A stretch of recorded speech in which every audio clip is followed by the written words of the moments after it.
Welcome to the Madison Miller Podcast Special Edition Series where I preview and predict every men's college basketball conference tournament. This is the 20th of 32 shows, and this is a good one. The Atlantic-10, which could have multiple teams into the tournament, courtesy of some at-large stuff.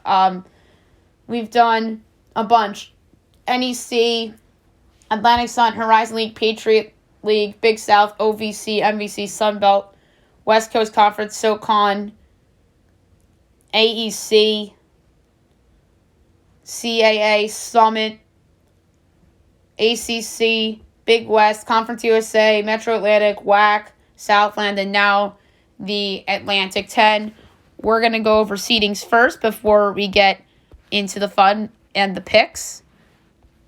All right, so your 1 seed in this tournament is the Davidson Wildcats, 25-5 on the season, 15-3 in conference play. Your 2 seed, the Dayton Flyers, 21-8 on the year, 14-4 in conference play. Your 3 seed is the VCU Rams, 21-8 on the year, 14-4 in conference play. Your 4 seed is the St. Bonaventure Bonnies, 20-8 on the year, 12-5 in conference play. Your 5 seed is the St. Louis Billikens, 21-10 on the year, 12-6 in conference play. Your 6th seed is the Richmond Spiders, 19-12 on the year, 10-8 in conference play. Your 7th seed, the George Washington Colonials, 12-17 on the year, 8-9 in conference play. Your 8th seed, the Fordham Rams, very big surprise in the A-10 this year, 15-15 on the year, 8-10 in conference play. Your 9th seed, the George Mason Patriots, 14-15 on the year, 7-9 in conference play. Your 10th seed, the Umass Minutemen, 14-16 on the year, 7-11 in conference play. Your 11th seed, the Rhode Island Rams, very disappointing, 14-15 on the year, 5-12 in conference play.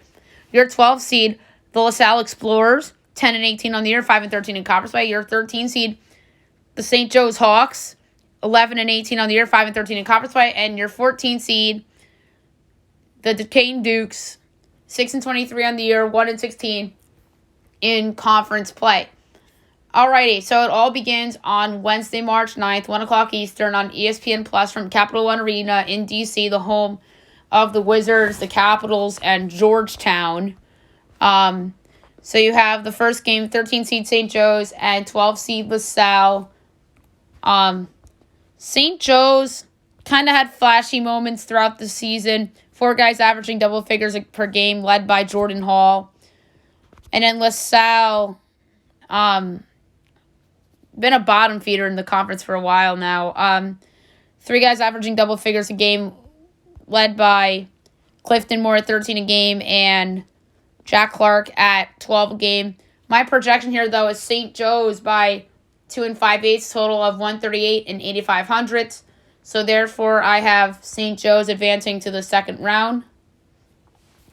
And the second of 2 first-round games, 14 seed Duquesne and 11 seed Rhode Island. Duquesne, 4 guys averaging double figures a game, so they're a balanced team, led by Amir Spears at 12.1 points per game and 3 assists. And Rhode Island, we talked about how disappointing they were early on. 2 guys averaging double figures, led by Mikel Mitchell at 10.8 points per game and 7.2 boards per game. My projection is Rhode Island by 9, total 134 and 95 hundredths. Mitchell leads the way, the big man in the middle. So, therefore, I have Rhode Island into the second round. Second round games. 9 seed George Mason, 8 seed Fordham.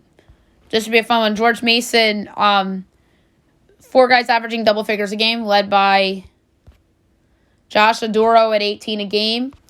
And Fordham, probably the biggest surprise in this conference this year, despite only being 8-10 in conference play. This team's usually the doormat of this conference, but they were actually decent this year. 2 guys averaging 16.8 points per game, Darius Quisenberry and Antonio Day Jr. My projection for this game, though, is George Mason by 4 1/8, total 137 and a fifth. So, therefore, I have George Mason advancing to the quarterfinals. And, by the way, the second round, obviously, is Thursday, March 10th. And then I have 13 seed St. Joe's against 5 seed St. Louis. St. Louis, kind of right there in the middle of the conference. 3 guys averaging double figures a game, led by Gibson Jimerson at 16.2 points per game. Projection is St. Louis by a whopping 11 and 5/8, so therefore I have St. Louis advancing. Third and fourth second round games. 10th seed Umass, 7th seed George Washington. Umass, 4 guys averaging double figures a game, led by Noah Fernandez at 14 a game. And George Washington has 3 guys averaging double figures a game, including 2 at 16 points or more per game, and James Bishop at 16.8 per game, and Joe Bomasil at 16 a game. But that said, Umass is projected as a 3 3/8 favorite here, a total of 146 and 2/5, or 1/5, my bad. So led by Fernandez and Kelly, and Buttrick and CJ Kelly, they, I think, will move on to the quarterfinals. And the last of 4 second-round games, 11th seed Rhode Island and 6th seed Richmond. Richmond, I felt, was a little bit disappointing this year. 3 guys averaging double figures a game, led by Tyler Burton at 16.5 per game and 7.4 boards per game. Projection here is Richmond by 6 3/8, so therefore I have Richmond advancing to the quarterfinals. Quarterfinals on Friday, March 11th. 9 seed George Mason, 1 seed Davidson. Davidson's been the top dog in this conference all year, with 2 guys averaging over 16 a game in Foster Loyer at 16.8 and Hyungjin Lee at 16.5. And they also have Luka Barchkovich at 14.6 and Michael Jones at 11.9. Projection I have here is Davidson by 9 1/8, so therefore I have Davidson and their well-balanced roster advancing. Second to 4 quarterfinal games, 5 seed St. Louis and 4 seed St. Bonaventure. Bonaventure is an interesting tale. Very balanced team, guard heavy, led by Jalen Attaway at 16 a game. They also got Jaron Holmes at 13.6 and Kyle Lofton at 13 a game. 5 guys in total averaging double figures a game. I project Bonaventure by 1.5, so therefore I have Bonaventure advancing to the semifinals. Third to 4 quarterfinal games, 10 seed Umass and 2 seed Dayton. Dayton is an interesting case. They've beaten some decent teams in non-con play, and it kind of fell off a little bit in conference play. Still a good team, though. 2 guys averaging double figures a game. Darren Holmes the second at 11.9 a game, and Tamani Kamara at 10.8 a game. My projection is Dayton by 8 1/4, so therefore I have Dayton advancing to the semis. And last but not least, 6 seed Richmond, 3 seed VCU. VCU, really fun team to watch, super duper entertaining, and 2 guys averaging double figures per game. Vince Williams Jr. 13.3 points and 5.6 boards per game, and then Adrian Baldwin Jr. at 11.1 a game. And by the way, Williams Jr. 3.1 assists per game as well. And Baldwin's missed some time this year too. But that said, my projection for this game, VCU by 0.5, so therefore I have VCU advancing to the semifinals. First of 2 semifinal games on Saturday, March 12th on CBS Sports Network. 4 seed St. Bonaventure, 1 seed Davidson. 2 really good teams. I think that Bonaventure underachieved a little bit. Davidson has been amazing all year. I think that the balance of Bonaventure's roster is really good. And I like Davidson's roster too. I think this is going to be a dogfight, but I just have a feeling about Bonaventure. And I have them projected as a 5/8 favorite. So therefore I have Bonaventure to the championship. And the second of 2 semifinal games, 3:30 Eastern on CBS Sports Network on Saturday, March 12th. VCU Dayton. That's a 3-2. Again, awesome game. Williams Jr. on VCU is very